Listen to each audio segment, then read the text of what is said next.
ओम नमः शिवाय। हरे कृष्ण। सूत जी कहने लगे, हे ऋषियों, इस व्रत का वृतांत और उत्पत्ति प्राचीन काल में भगवान कृष्ण ने अपने परम भक्त युधिष्ठिर से कही थी, वही मैं तुमसे कहता हूँ। एक समय युधिष्ठिर ने भगवान से पूछा, भगवान, पुण्यमयी एकादशी तिथि कैसे उत्पन्न हुई, इस संसार में क्यों पवित्र मानी गई तथा देवताओं को कैसे प्रिय हुई। श्री भगवान बोले, कुंती नंदन, प्राचीन समय की बात है। सतयुग में मुर नामक दानव रहता था। वह बड़ा ही अद्भुत, अत्यंत रौद्र तथा संपूर्ण देवताओं के लिए भयंकर था। उस काल रूपधारी दुरात्मा महासुर ने इंद्र को भी जीत लिया था। संपूर्ण देवता उससे परास्त होकर स्वर्ग से निकाले जा चुके थे और शंकित तथा भयभीत होकर पृथ्वी पर विचरा करते थे। एक दिन सब देवता महादेव जी के पास गए। वहां इंद्र ने भगवान शिव के आगे सारा हाल कह सुनाया। इंद्र बोले, महेश्वर, ये देवता स्वर्गलोक से भ्रष्ट होकर पृथ्वी पर विचर रहे हैं। मनुष्यों में रहकर इनकी शोभा नहीं होती। देव, कोई उपाय बतलाइए। देवता किसका सहारा ले। महादेव जी ने कहा, देवराज, जहाँ सबको शरण देने वाले, सबकी रक्षा में तत्पर रहने वाले जगत के स्वामी भगवान गरुड़ ध्वज विराजमान हैं, वहाँ जाओ। वे तुम लोगों की रक्षा करेंगे। भगवान श्री कृष्ण कहते हैं, युधिष्ठिर, महादेव जी की बात सुनकर परम बुद्धिमान देवराज इंद्र संपूर्ण देवताओं के साथ वहाँ गए। भगवान गदाधर क्षीर सागर के जल में सो रहे थे। उनका दर्शन करके इंद्र ने हाथ जोड़कर स्तुति आरंभ की। इंद्र बोले, देव देवेश्वर, आपको नमस्कार है। देवता और दानव दोनों ही आपकी वंदना करते हैं। पुंडरीकाक्ष, आप दैत्यों के शत्रु हैं। मधुसूदन, हम लोगों की रक्षा कीजिए। जगन्नाथ, संपूर्ण देवता मुर नामक दानव से भयभीत होकर आपकी शरण में आए हैं। भक्तवत्सल, हमें बचाइए। देव देवेश्वर, हमें बचाइए। जनार्दन, हमारी रक्षा कीजिए, रक्षा कीजिए। दानवों का विनाश करने वाले कमल नयन, हमारी रक्षा कीजिए। प्रभो, हम सब लोग आपके समीप आए हैं, आपकी ही शरण में आ पड़े हैं। भगवान, शरण में आए हुए देवताओं की सहायता कीजिए। देव, आप ही पति, आप ही मति, आप ही कर्ता और आप ही कारण हैं। आप ही सब लोगों की माता और आप ही इस जगत के पिता हैं। भगवान, देव देवेश्वर, शरणागत वत्सल देवता भयभीत होकर आपकी शरण में आए हैं। प्रभो, अत्यंत उग्र स्वभाव वाले महाबली मुर नामक दैत्य ने संपूर्ण देवताओं को जीतकर इन्हें स्वर्ग से निकाल दिया है। इंद्र की बात सुनकर भगवान विष्णु बोले, देवराज, वह दानव कैसा है, उसका रूप और बल कैसा है तथा उस दुष्ट के रहने का स्थान क्या है। इंद्र बोले, देवेश्वर, पूर्व काल में ब्रह्मा जी के वंश में तालजंघ नामक एक महान असुर उत्पन्न हुआ था, जो अत्यंत भयंकर था। उसका पुत्र मुर दानव के नाम से विख्यात हुआ। वह भी अत्यंत उत्कट, महापराक्रमी और देवताओं के लिए भयंकर है। चंद्रावती नाम से प्रसिद्ध एक नगरी है, उसी में स्थान बनाकर वह निवास करता है। उस दैत्य ने समस्त देवताओं को परास्त करके स्वर्गलोक से बाहर कर दिया है।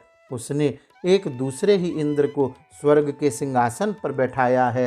अग्नि, चंद्रमा, सूर्य, वायु तथा वरुण भी उसने दूसरे ही बनाए हैं।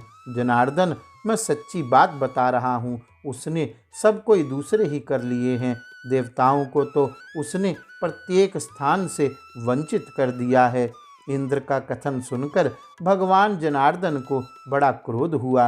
वे देवताओं को साथ लेकर चंद्रावती पुरी में गए।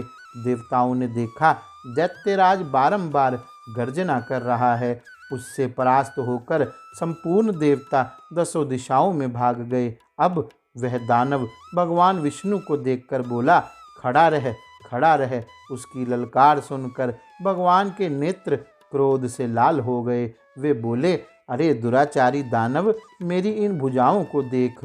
यह कहकर विष्णु ने अपनी भुजाओं से दिव्य बाणों से सामने आए हुए दुष्ट दानवों को मारना आरंभ किया। दानव भय से विहल हो उठे। पांडुनंदन तत्पश्चात श्री विष्णु ने दैत्य सेना पर चक्र का प्रहार किया। उससे छिन्न भिन्न होकर सैकड़ों योद्धा मौत के मुख में चले गए। इसके बाद भगवान मधुसूदन बद्रिकाश्रम को चले गए। वहाँ सिंहावती नाम की गुफा थी जो 12 योजन लंबी थी। पांडुनंदन, उस गुफा में एक ही दरवाजा था। भगवान विष्णु उसी में सो रहे थे। दानव मुर भगवान को मार डालने के धोग में लगा था। वह उनके पीछे लगा रहा। वहाँ पहुंचकर उसने भी उसी गुफा में प्रवेश किया। वहाँ भगवान को सोते देख उसे बड़ा हर्ष हुआ। उसने सोचा, यह दानवों को भय देने वाला देवता है, अतः निस्संदेह इसे मार डालूंगा।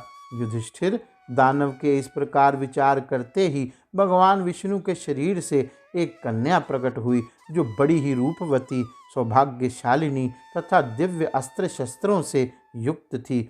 वह भगवान के तेज के अंश से उत्पन्न हुई थी। उसका बल और पराक्रम महान था।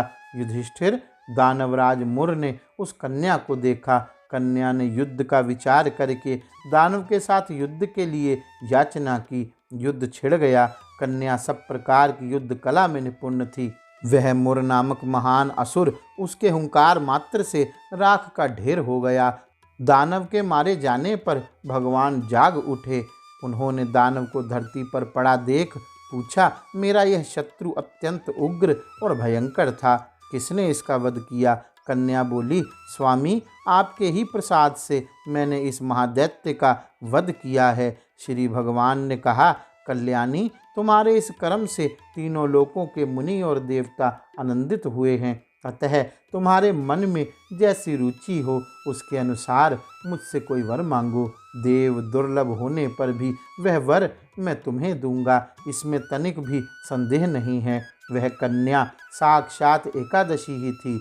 उसने कहा, प्रभु, यदि आप प्रसन्न हैं तो मैं आपकी कृपा से सब तीर्थों में प्रधान, समस्त विघ्नों का नाश करने वाली तथा सब प्रकार की सिद्धि देने वाली देवी हूँ। जनार्दन, जो लोग आप में भक्ति रखते हुए मेरे दिन को उपवास करेंगे उन्हें सब प्रकार की सिद्धि प्राप्त हो। माधव, जो लोग उपवास, नक्त अथवा एक भुक्त करके मेरे व्रत का पालन करें उन्हें आप धन, धर्म और मोक्ष प्रदान कीजिए। श्री विष्णु बोले, कल्याणी, तुम जो कहती हो वह सब पूर्ण हो। भगवान श्री कृष्ण कहते हैं, युधिष्ठिर, ऐसा वर पाकर महाव्रता एकादशी बहुत प्रसन्न हुई। दोनों पक्षों की एकादशी समान रूप से कल्याण करने वाली है। इसमें शुक्ल और कृष्ण का भेद नहीं करना चाहिए।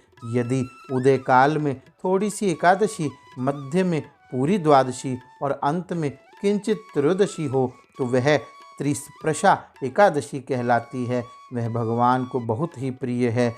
यदि एक त्रिस्प्रशा एकादशी को उपवास कर लिया जाए तो 1 सहस्त्र एकादशी व्रतों का फल प्राप्त होता है तथा इसी प्रकार द्वादशी में पारण करने पर सहस्त्र गुना फल माना गया है। अष्टमी, एकादशी, षष्ठी, तृतीया और चतुर्दशी ये यदि पूर्व तिथि से विद्ध हो तो उनमें व्रत नहीं करना चाहिए। परिवर्तिनी तिथि से युक्त होने पर ही इनमें उपवास का विधान है। पहले दिन में और रात में भी एकादशी हो तथा दूसरे दिन केवल प्रातःकाल एक दंड एकादशी रहे तो पहली तिथि का परित्याग करके दूसरे दिन की द्वादशी युक्त एकादशी को ही उपवास करना चाहिए। यह विधि मैंने दोनों पक्षों की एकादशी के लिए बताई है। जो मनुष्य एकादशी को उपवास करता है वह वैकुंठ धाम में, जहाँ साक्षात भगवान गरुड़ ध्वज विराजमान हैं, जाता है। जो मानव हर समय एकादशी के महात्म्य का पाठ करता है उसे सहस्त्र गोदानों के पुण्य का फल प्राप्त होता है। जो दिन या रात में भक्ति पूर्वक इस महात्म्य का श्रवण करते हैं वे निस्संदेह ब्रह्म हत्या आदि पापों से मुक्त हो जाते हैं। एकादशी के समान पापनाशक व्रत दूसरा कोई नहीं है। जय श्री कृष्ण। ओम नमः शिवाय।